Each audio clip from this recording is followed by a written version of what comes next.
দিতে হবে আর ঘোষণাপত্র দিতে হবে।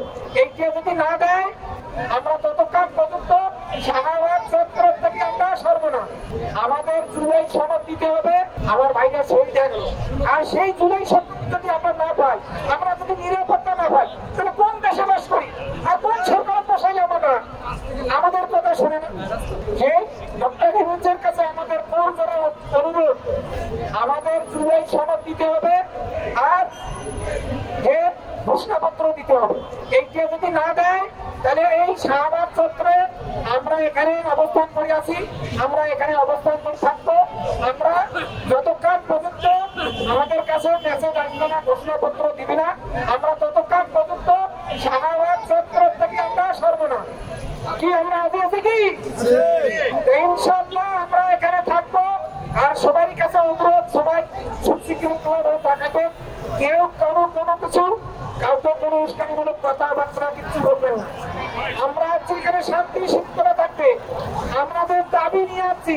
আমরা অন্য কোনো দিনে আসি নাই, মানুষকে চেহারা দেখার জন্য আসি নাই।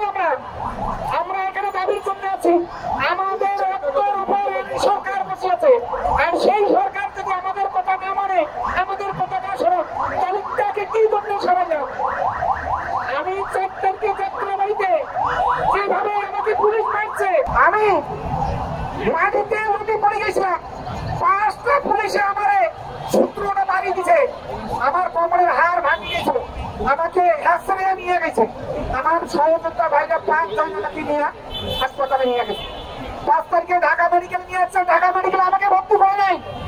এখন ইয়ার কি করে কালকে আমার কার্ড দেখি কি আপনি কি জন্য গেছিলেন? এই যে দেখেন আমার সাথে কার্ড আছে। আমাকে কালকে কয় আপনি কি জন্য আন্দোলনে গেছেন, মুরগির মানুষ কি জন্য গেছেন, ভর্তি গেছেন। আমরা আপনি কি এই কথা কি বলেন? এই দেশ থেকে ফেসিবাদ দূর করার জন্য আন্দোলন নিয়ে নামছি। আর যে অন্য কিছুর জন্য মানি নাই, দাবি দেওয়ার জন্য মানি নাই, টাকার জন্য তো যাই নাই।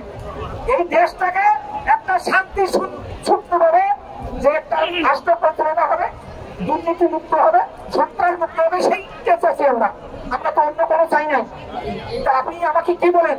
আমাকে ডাক্তার কালকে ঢাকা মেডিকেল কথা বলছে, কোন দেশে বসে আমরা এখনো সুস্থ চিকিৎসা পাইতেছি না।